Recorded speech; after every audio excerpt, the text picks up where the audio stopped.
航空新城首個新規住宅，88個方竟然可以做4房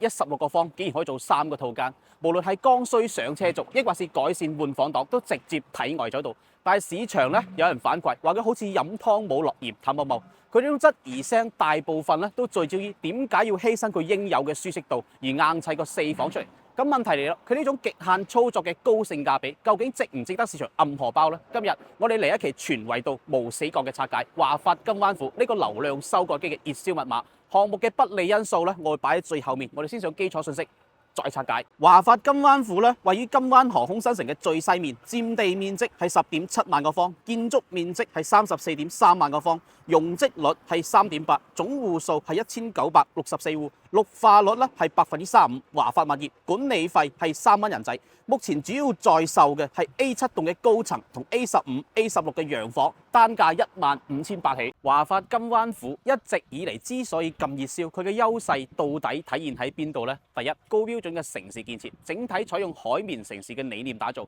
完全1比1按照當時嘅規劃嚟兌現。成個板塊咧，一共只有3.8平方公里嘅土地面積，相當於只有532個足球場嘅大細。但佢竟然涵蓋咗金灣藝術中心、華發商都、華發商務中心、文化中心、服務中心、圖書館等等嘅地標建築群，仲有12萬平方嘅中心河濕地公園，以及10萬平方嘅金山公園同金灣情侶路嘅休閒放鬆好去處。而教育資源層面咧，更係匯集咗13間學校，例如實驗中學、航城小學等優質教育資源。而航空新城之所以叫做珠海西部核心區，喺一定程度上係因為珠海整體嘅發展戰略，加航空新城自身嘅獨特區位同交通優勢，以及高標準嘅城市規劃同完善嘅公共配套，再加上堅實嘅產業支撐作用嘅綜合結果。第二，項目以一半公園、一半居所嘅理念為核心，將7300平方嘅公園搬返社區。一嚟佢創造咗開窗見綠嘅視覺享受，二嚟仲能夠滿足業主嘅休閒生活，實現咗自然同生活嘅深度融合。咁樣嘅設計唔單止打破咗傳統居住區同陸地嘅界限，更係以功能性空間嘅組合，精準匹配現代城市人群對健康生活同社區互動嘅需求。正所謂落樓即公園，餘生皆假期。第三，交標頂配，實用率高。項目帶明窗嘅入戶花園咧，確實好少見，仲有雙開子母門、通頂鞋櫃、全屋中央空調、大理石背景牆等等，配置直接拉門。而設計方面咧，同樣突出 LDKG 一體化、南北通透、大面積落地窗，令成個空間充滿陽光，極大咁樣提升咗空間嘅流動性同採光性以及社交屬性。除此之外咧，電梯採用嘅係瑞士品牌嘅順達，再配備全屋智能家居，可以控制網絡、電視等等。而廚房用嘅係方太，衛浴用嘅係科勒。除此之外咧，喺公區建築嘅用材方面都落足晒本。第四，換新迭代嘅新規產品，對比同區嘅競品嚟講咧，可以話係全維度嘅吊打。社區設計跟足傳統，門庭院戶4進禮序，夠晒大氣。酒店式嘅落客區用天然車石嚟打造，大門更係花崗石材，一睇就知高檔嘢。入面仲有水景、植物同藝術裝置嘅搭配，造景嘅層次感十足。加上新加坡風格嘅園林嚟搭配，成個環境咧好似度假村咁舒服。而車庫咧都落足晒重本，環氧地平漆加星空頂車道，豪華得嚟又實用。另外仲有水景下沉式庭院同會所，配齊健身房、瑜伽室、游泳池，配套設施夠全面，每個細節都睇得出好用心。講真，華發近幾年嘅項目咧，真係越做越有升級酒店 feel。第五，實用率高，華發金灣府嘅殺手鐧之一就係超100%嘅實用率。開發商對飄窗台嘅調整設計，將原本80cm 全贈送嘅空間咧敲咗一半之後，就相當於增加咗室內嘅實用面積，令細單位空間睇起身會顯得更大。咁佢嘅優點咧，我就講得足夠多啦。但係往往決定你買唔買呢個項目嘅，一定係佢缺點。睇完佢嘅示範單位之後，再同大家做個深度總結。係啦，依家我哋同樣都係拍翻6座3樓嘅示範單位，現時主推係7座，但係示範單位同樣係拍翻6座3樓啦。佢係2梯5伙，同樣都係2梯5伙嘅佈局。01咧係91個方嘅4房2廳2衛，02、03同埋04咧係88個方，02同埋04咧係88個方嘅3房2廳2衛，03係88個方嘅4房2廳2衛。我哋先拍05，我認為最靚仔呢個積99個方。佢有一個獨立嘅私家入戶花園，然之後仲帶咗一扇曝光窗。雖然呢邊係朝北向啦，但係依然會有呢個少少嘅曝光效果啦。甚至乎你喺出邊打翻個鞋櫃同室內完全隔離開嘅話咧，都唔會影響到隔離嘅呢一戶。咁我哋入翻嚟東區，嗱一入嚟之後咧，佢係預留咗個超過30cm 呢個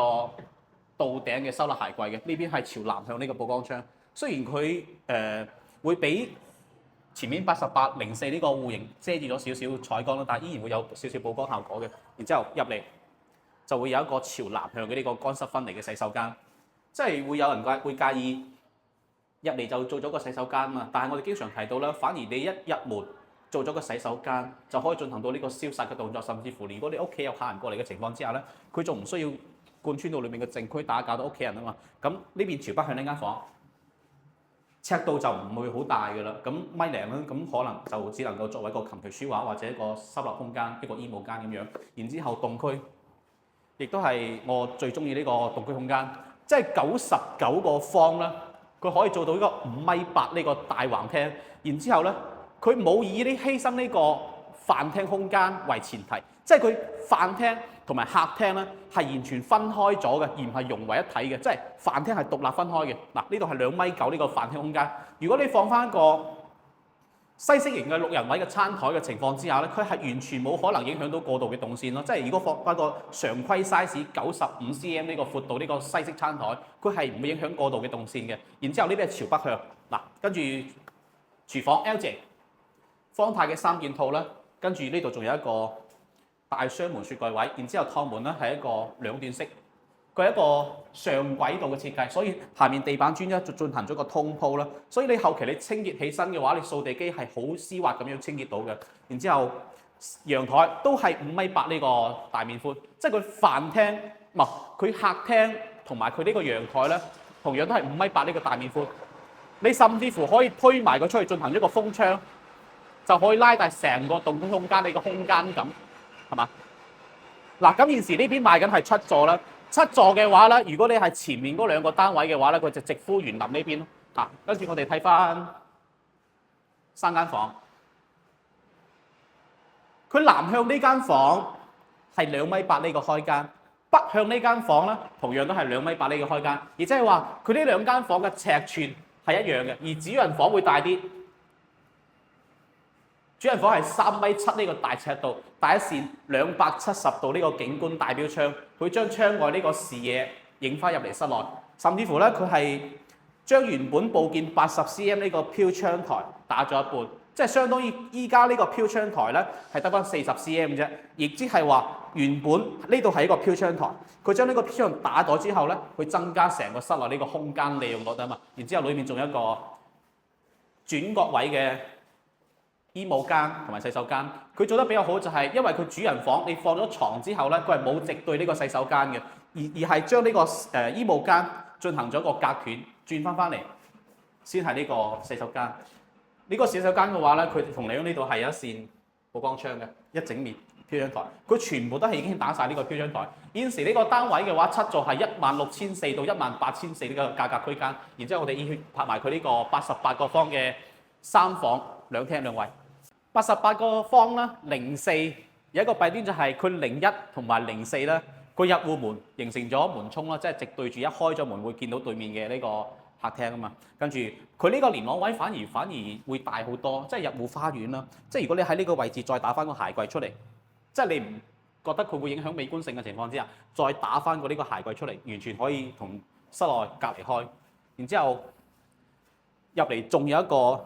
嵌入式超過33cm 進深呢個到頂嘅鞋櫃，裏面仲有一個功能房嘅，佢全部都已經係剝晒呢個飄窗台，即係剝咗一半呢個飄窗台去增加成個室內空間呢個利用率啦。可能呢個空間如果你擺床嘅咧就好夾硬嘅，所以只能夠作為一個室內空間，一個衣帽間啦、琴棋書畫或者棋牌室，即係麻雀房。然之後佢呢個積係3開間朝南，12.1米呢個南向面寬。啱先我哋睇99呢個積咧係14.1米呢個南向面寬，4開間朝南。呢個係3開間朝南，12.1米呢個南向面寬。然之後咧，佢係將廚房、飯廳、客廳以及呢個景觀陽台係完全融為一體。即係如果你喺呢個空間烹飪嘅過程當中咧，你係完全可以兼顧到飯廳啦、客廳啦，甚至係景觀陽台活動緊嘅屋企人嘅。然之後呢度仲帶咗個曲尺窗進行呢個曝光。跟住我哋睇翻洗手間公區嘅呢個洗手間有一個問題就係佢呢扇門啦、呢扇窗係直接對正呢個天井位，所以佢唔係一個明窗啦，就可能需要裝翻個新風系統去進行呢個消殺嘅動作。帶咗2把啦，嗱呢度先係呢個淋浴區，可能要俾翻個鏡頭，啱先冇拍到。然之後呢度呢間房會稍為比較細少少，即係如果你想喺兩邊做翻個床頭櫃嘅情況之下咧，就完全係打唔到衣櫃啦，甚至乎你放呢個床頭櫃嘅情況之下咧，都需要進行呢個訂製啦。所以而家佢擺放呢個床頭櫃嘅話咧，會顯得特別輕盈，得你全部訂製翻嚟嘅。呢邊係南向嘅寶光窗，然之後我哋睇翻呢個同區，佢客廳係一個5.7米呢個大開間，即係88個方係做咗5.7米呢個開間，99個方係做咗個5.8米呢個開間，差咗10 cm 嘅啫。然之後佢景觀陽台咧都係同樣等寬嘅，甚至乎如果你 OK 嘅情況之下咧，你甚至乎將呢扇趟門推咗出去，去增加佢空間呢個利用率都得嚇。呢度係5.7米呢個開間，望翻出嚟，如果你7座前面呢個兩個88咧，就係望翻前面個花園咯嚇。跟住我哋睇翻佢主人房，主人房嘅話咧，同樣都係同99個方一個 size，即係3.7米呢個面寬嚟嘅，同樣嘅曲尺窗去將窗外你呢個遠景影翻入嚟室內。然之後呢度同樣。佢唔係直接對住洗手間，呢度係一個主人房嘅衣帽間，同埋裏邊轉翻嚟先係主人房嘅洗手間。佢現時02同埋04嘅話就差咗200蚊嘅啫，係15,800起同埋16,000起。然之後我哋依家去睇佢洋房單位。係啦，咁我哋依家上到嚟16座3樓嘅示範單位，佢總高係11層高嘅小高層洋房嚟嘅，一梯兩房，電梯雙側開啓，一出嚟咧就係自己呢個電梯前廳，又或者一個入戶玄關，佢等於雙重玄關咁樣大大咁樣增加咗佢呢個私密性同埋安全感啦。咁其實呢個入戶花園，你呢度放翻個鞋櫃或者放小朋友嘅單車就可以完全同室內隔離開。然之後呢個3出開嘅子母門咧係一個交標嚟嘅，相當於係雙重門去增加咗佢呢個私密性同埋安全感。然之後入翻嚟呢個位置咧係一個倒頂嘅收納櫃，即係複製翻十字門華發灣仔1號呢個設計。自從灣仔1號出咗呢個設計之後咧，基本上就係全城複製嘅啦。然之後佢係做咗4開間朝南，南北通透。咁考慮到年輕人同埋長者有唔同嘅作息時間啦，佢係做咗個分而不離、互不干擾呢個佈局，即係長者房獨立於客廳一側嘅呢間長者房咧係2.65米呢個開間，然之後咧佢係直接連接翻出邊7.3米面寬呢個景觀陽台嘅。咁其實佢連接翻呢個景觀陽台一個好處，一方面咧就係增加咗佢呢個曝光度，同埋你長者如果你出入陽台嘅情況之下，就唔需要貫穿到出邊呢個客廳形成干擾啦，又可以優化呢間房嘅採光條件。然之後呢個動區空間超正，係嘛？客廳嘅話咧，喺個4.65米呢個大面寬，飯廳咧喺個4.4米呢個大面寬，係嘛？即係如果你喺呢個空間放翻一個直徑1.5米嘅大圓台嘅情況之下咧，你係完全冇可能影響到佢呢個動線咯。甚至乎咧，呢個 U 型嘅大廚房咧，都係帶咗一扇北向呢個曝光窗嘅。跟住呢度係一個帶6折疊嘅趟門去作為交標，係嘛？睇起身好舒服。佢全部都係做咗個上軌道嘅設計，下邊係進行咗個通鋪，即係你清潔起身嘅話好方便啦。然之後咧，即係佢新規之後咧，佢個飄窗台下邊廚房呢個收納櫃咧，佢唔係飄窗台嚟嘅，佢全部都係收納空間。所以其實如果你話金灣府嘅話，你一定要湊缺點出嚟。我真係揾唔到呢個有缺點，即係呢個戶型嚟講，放喺成個金灣呢個市場嚟講，呢個戶型真係完美嘅嚇。跟住我哋睇翻呢個客廳4.6米呢個4.65米呢個大等寬，即係你呢個位置擺翻一個體積最大嘅美式組合沙發咧，佢都可以同呢個電視背景牆保持一個非常之恰到好處嘅闊景距離，同埋佢呢個電視背景牆都係一個交標嚟㗎啦。行翻出嚟呢個位置7.3米面寬呢個大陽台正南向，嗱俾翻嗰個角度啦。其實喺呢度已經係預留咗個洗衣機嘅位置㗎啦。7.3米呢個面寬，去望翻出邊呢個新加坡度假式園林。而且咧，佢係一個11層高嘅小高層洋房，係嘛？比較難得啦，板樓。然之後，佢係做咗個洗手間喺呢度，同樣都係帶埋呢個飄窗台嘅。然之後咧，嗱俾大家感受下嗰啲面寬先，完全係冇任何嘅壓抑感咯。然之後呢間房南向2.95米嘅開間，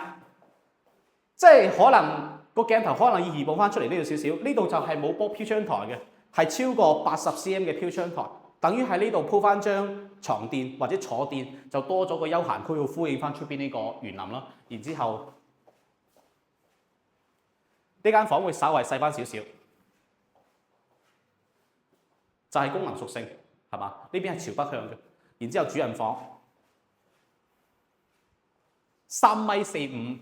嘅大開間，然之後咧呢度係朝南向噶嘛。呢邊係朝北向噶嘛，佢形成咗一個南北通。你推開兩扇窗嘅情況之下咧，就可以令到呢個自然風穿堂入室係嘛？跟住喺呢度到時可能要做翻個衣帽間去進行呢個隔斷咧，因為佢直接對住呢個洗手間噶嘛。主人房呢個洗手間，睇下超過1.5米呢個開間係嘛？跟住呢個單位嘅話，現時係18,500左右，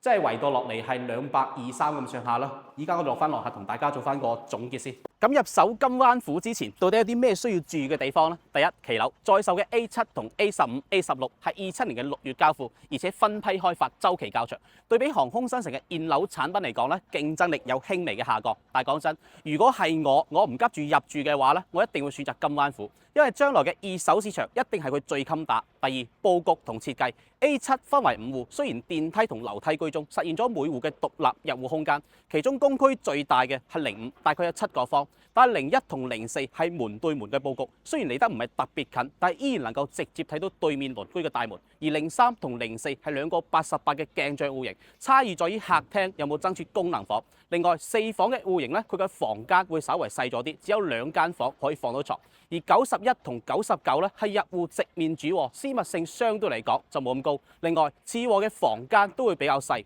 我個人認為只適合用於多功能嘅使用屬性。第三，景觀略顯不足。項目嘅定位叫做改善住宅，但係同前面嘅國際半島以及領航灣呢啲項目做對比咧，少咗景觀資源嘅加持，呢一點嘅競爭力顯得比較弱。但係有嗰句講嗰句咧，我個人認為佢反而係一種差異化嘅競爭，因為雖然佢景觀資源相對有限，但係佢通過內部嘅園林設計同建築佈局以及社區嘅設施全面做咗個提升，所以金灣府嘅定位係致力於為業主打造更舒適、更具歸屬感嘅居住體驗。相對南面望濕地公園同河景呢幾個盤嚟做對比嘅話咧，佢反而更適合追求寧靜同品質生活嘅改善客群。第四，項目分割，金灣府一共分3期嚟開發，各地塊之間嘅體量都唔大，而且每個地塊之間咧都有一定嘅距離，咁就意味住佢嘅活動空間相對有限，導致社區嘅設施配套難以集中佈局。第五，位置，項目處於航空新城嘅最西面，緊挨住航空新城嘅 B 片區，目前周邊空地較多，後期會無可避免咁帶嚟一定嘅車流同灰塵影響。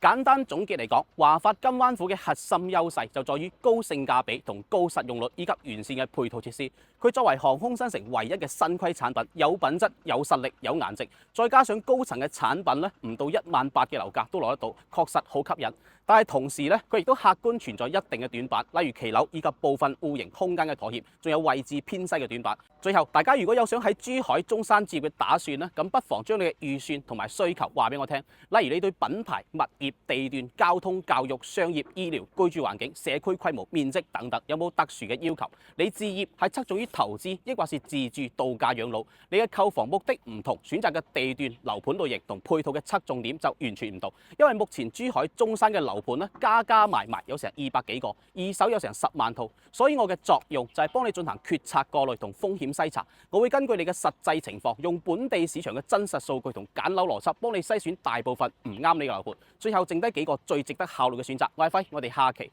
再見。